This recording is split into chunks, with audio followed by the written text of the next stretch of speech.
I'm Sharon Owen, and we're here today to see a little bit of preview of the William Faulkner Literary Garden at the Union County Heritage Museum.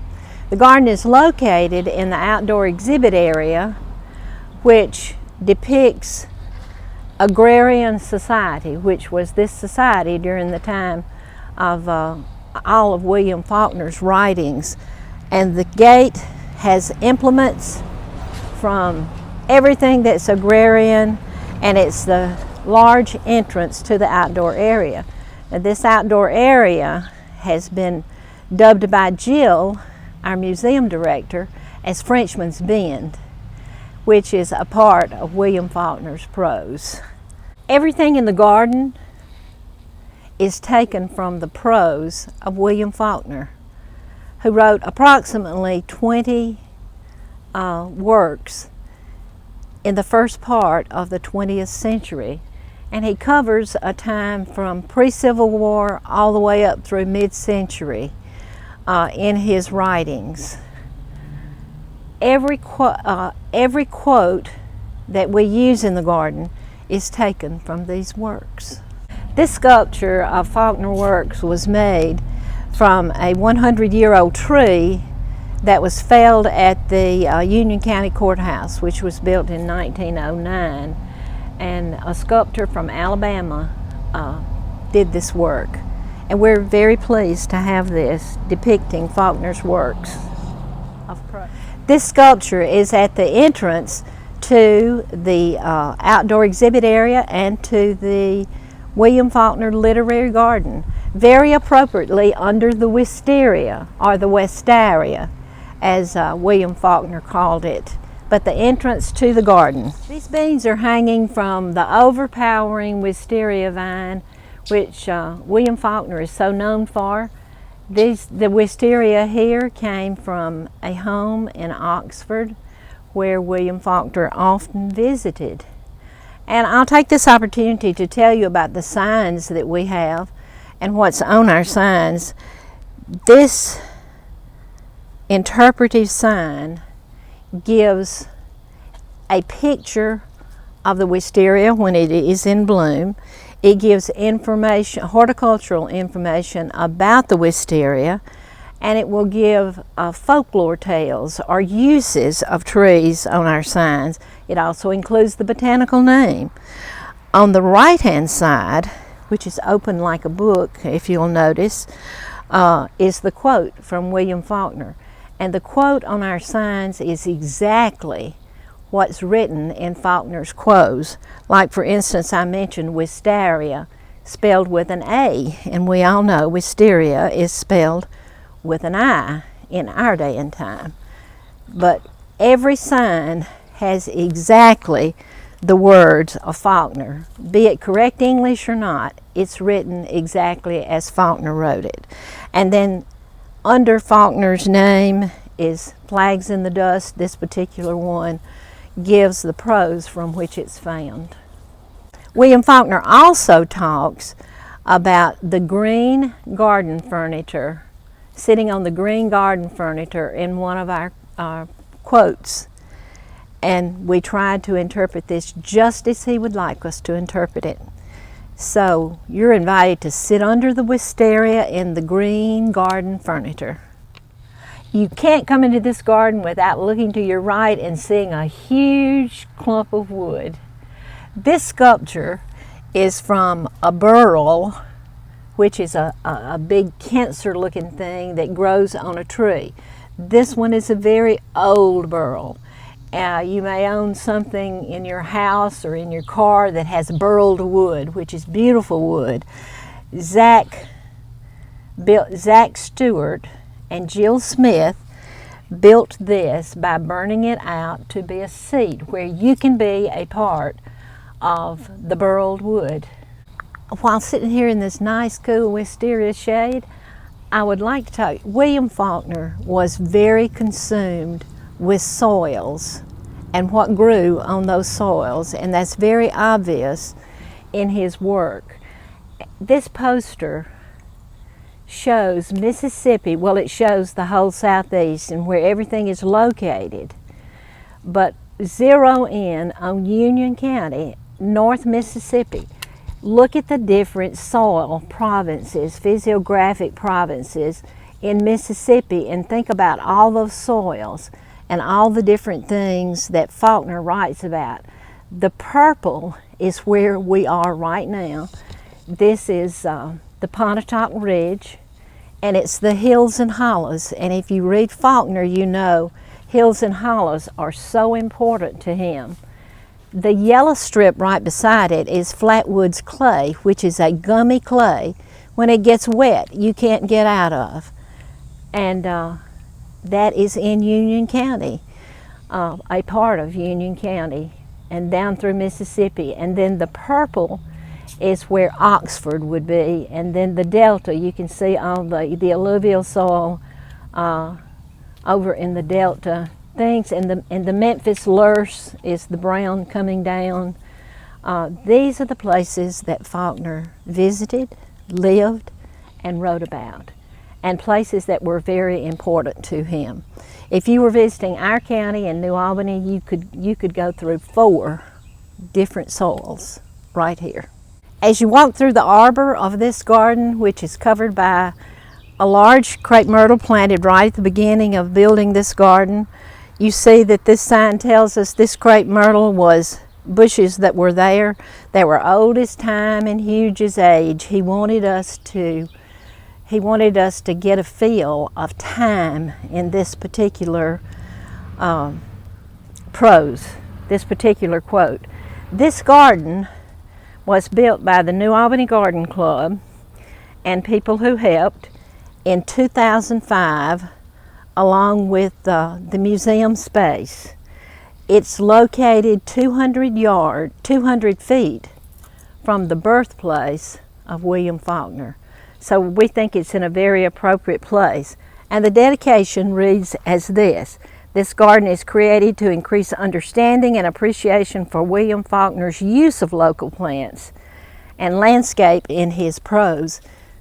And it's also created to honor the gardeners of Union County and the gardeners of North Mississippi as we learn about those plants that are from this area.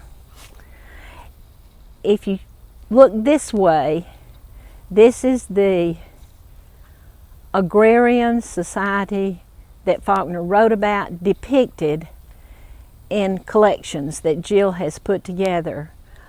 She calls this Frenchman's Bend, and maybe you can visit Varner's store. Honor our friends of today with bricks in the garden, and just behind us are lots of bricks that honor and memorialize our friends. And right here at the entrance of this one, we read that William Faulkner was born September 1897 at the corner of Jefferson Street and Cleveland Street. Faulkner's famous for talking about his verbena, and any Faulkner scholar will always mention the verbena. We found that the verbena is lemon verbena, which is an herb. He says that it smells above the smell of horses. This is an Unvanquished, and I invite you to, when you come to the garden, to take a piece, and you'll have a reaction when you smell it, because it smells very, very strong. This was in the Unvanquished. All the plants in this garden are plants depicted in Faulkner works. When you find something like the begonia behind you, Faulkner didn't specifically mention that begonia, but he mentioned the annuals that we would grow. So there are annuals in here that are covered under that quote. Speaking of pass-along plants, every plant in this garden represents a pass-along plant from somewhere. There were no garden centers, and people had plants that had been given them by someone else through seeds, through cuttings, digging up a part of the plant. Any way they could propagate it and share it. Now this particular sign is from the Unvanquished, and may I read you the quote. Father's wagon was coming up the road from Jefferson, with Granny sitting thin and straight on the seat, with Miss Compson's rose cuttings wrapped in a new piece of paper in her hand. They cherished cuttings and would bring them in covered wagons for across many states to have a piece of an ancestor's plant. So these plants represent pass-along plants that are to this day have a story, some maybe generations and generations back. This area is highlighted with a sculpture from Chester Thayer, who uses farm implements to depict the garden. Butterfly area, water, birds, butterfly. This is the area where we see the most wildlife, with the lantana, of course, and the magnolia. And then Faulkner uses some of these plants. Let me read you the quote. She had returned from time to time during the spring to work the flower beds, so that they bloomed as usual, the hardy, blatant blooms loved of her and his race. Princess Feather, Sunflower, Canna, and Hollyhock. And this is in Go Down Moses. And this happens to be a good time to see the Princess Feathers here and the zinnias here.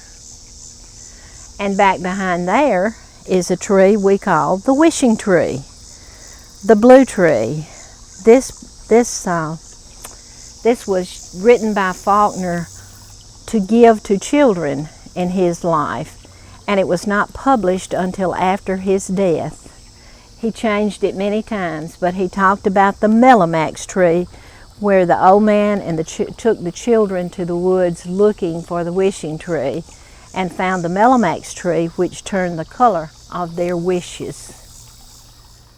This sculpture was made by God out in Hell Creek, in the edge of Union County.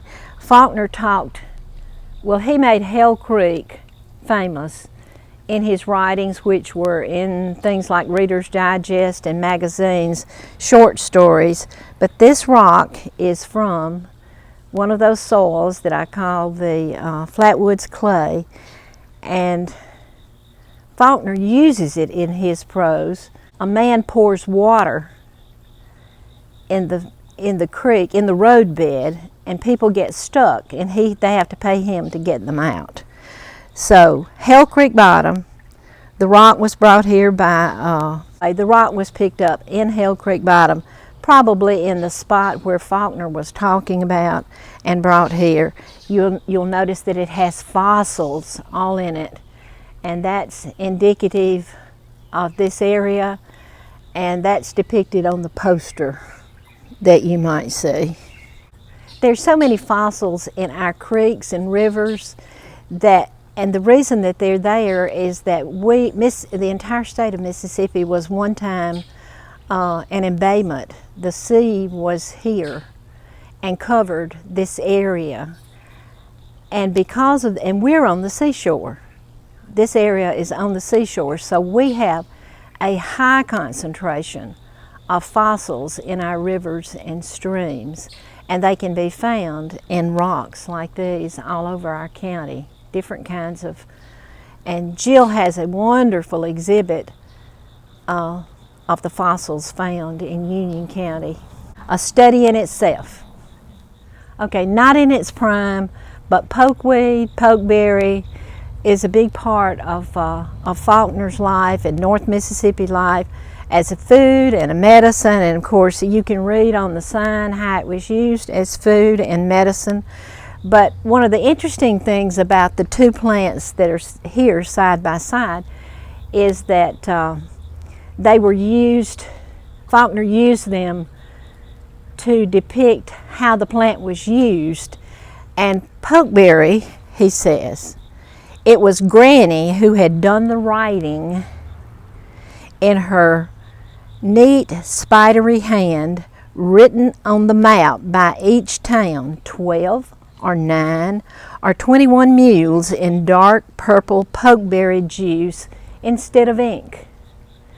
And it's just fun to read that story from the Unvanquished about how she puts the 2 little boys, hides them under her skirts because she has sent them on a mission to collect information about things the Yankees had taken from us, and she was taking it upon herself to get them back. So those 2 little boys were her spies, and she hid them up under her dress. And then when the Yankees were gone, she would lift a board and write in pokeberry juice ink how many mules or whatever was there. And this one, this is the Willa Tree. As I Lay Dying is a favorite of people for humor, for Faulkner humor. And this one is he depicts it when the road crosses the white leaf, the willow leaning near enough, Cash breaks off a branch and uses it. That wouldn't be an easy thing to do. And uses it to scour the casket which has fallen down into the river. And he's gotten up out of it, and he uses it to take a stain off the casket. As you can see, things bloom throughout the year, and we try to have things blooming every single month. But sometimes things are not blooming, and there's that picture and shows you what this spiral looks like the rest of the year. And this brings wildlife, wildlife, wildlife. This is hibiscus, a rose of Sharon. A lot of these plants have Bible names, you'll notice, pass along plants do. And if you'll look straight ahead, you'll see one of our sculptures, which is the Zach Gate.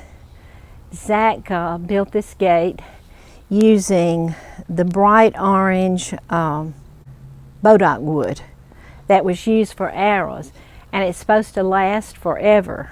Okay, we also have grapevines growing on the arbor, and Faulkner had a grapevine arbor, scuppernine arbor at Roanoke that he loved. And he shoved the bow of the skiff off the land so it would be level. He lengthened the painter with a piece of grapevine and returned to the fire and tied the grapevine about his waist and lay down. And that's in the Old Man. So again, this area right in here is used to depict how uses of plants other than food or medicine. And on the ground here are large commemorative blocks that people have purchased as their favorite, to honor their favorite character in Faulkner work. So we call this the Faulkner Walk. And people from all over have done this. In the background right here is a pawpaw tree. And you're going to hear about how all the hunting stories. In the hunting stories, the dog was laying behind the pawpaw tree. And we did have a little pawpaw on it this year, but it didn't make it. I don't know if somebody picked it or if it just fell off. This area is one that was added to the garden behind the doctor's office, and we had a Faulkner garden plant sale at one time, and left over from this plant sale was a Chinaberry tree, and this was sitting behind this doctor's office, and when we started cleaning it out, it was rooted in the ground. So we insisted that they design around this Chinaberry tree. And in front of us is a sculpture given to us by the Northside Garden Club. And Haley Yerkoff, I believe, is the name of the girl who did the bottles. And these bottles are engraved with quotes from Faulkner that are not garden quotes. An old jail. This is a pretty area when this pink dogwood is blooming, and one of the things on this sign that you will find out information is that During the 50s, well, many times before then too, pink dogwoods were all over the forest between New Albany and Oxford. And no doubt Faulkner saw them many times as he traveled from one place to the other. So we depicted our dogwood as a pink dogwood, which is native and right here. Many places in the garden you will see an interpretation of what Faulkner put in his quote. In this particular one, he talks about a crude bed, so we didn't make anything fancy. He talks about cannas, and he talks about geraniums in rusted buckets along the porch. And he says they're all red ones. You'll find that in this quote. So this is our interpretation of that quote on the doctor's office, which is in the museum. Why would the only Faulkner Literary Garden in the world be located right here in New Albany, Mississippi? And the answer is that Faulkner was born just a few feet behind me here on the other side of the church.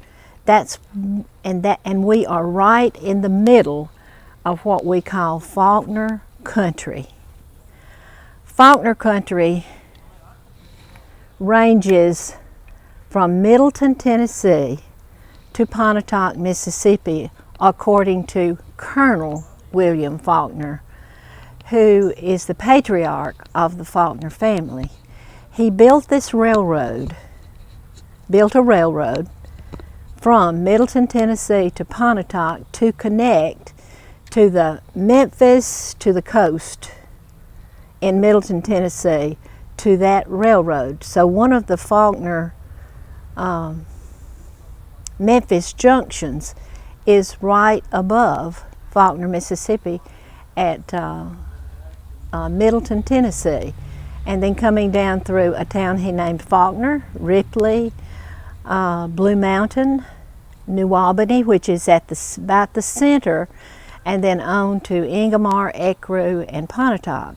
Now the reason this is so important is because, number one, Colonel Faulkner was his mentor. That was his hero. His great-grandfather was his hero. And everything he did was important. His father was sent here to manage that railroad. And if you were looking where I'm looking, you could have seen that railroad right out here in front of us, where his father walked every day. And the house behind us where he was born in 1897. Now Faulkner has a quote, "The South's the place for a novelist to grow up because the folks there talk so much about the past. Why, when I was a little boy, there'd be sometimes 20 or 30 people in the house. Mostly relatives, aunts, uncles, cousins, second cousins. Some may be coming for overnight and staying on for months, swapping stories about the family and about the past, while I sat in a corner and listened. That's where I got my books." William Faulkner. You know where his relatives lived? Along this Faulkner Railroad that ran from the state line down to Pontotoc. We're in the center of where these stories come from. We may even be Jefferson, which he seems to center in his prose in the middle of this railroad. And that's where New Albany is located. That's where the Faulkner Garden is located. And we're so proud to have it here. We invite you to come visit and enjoy.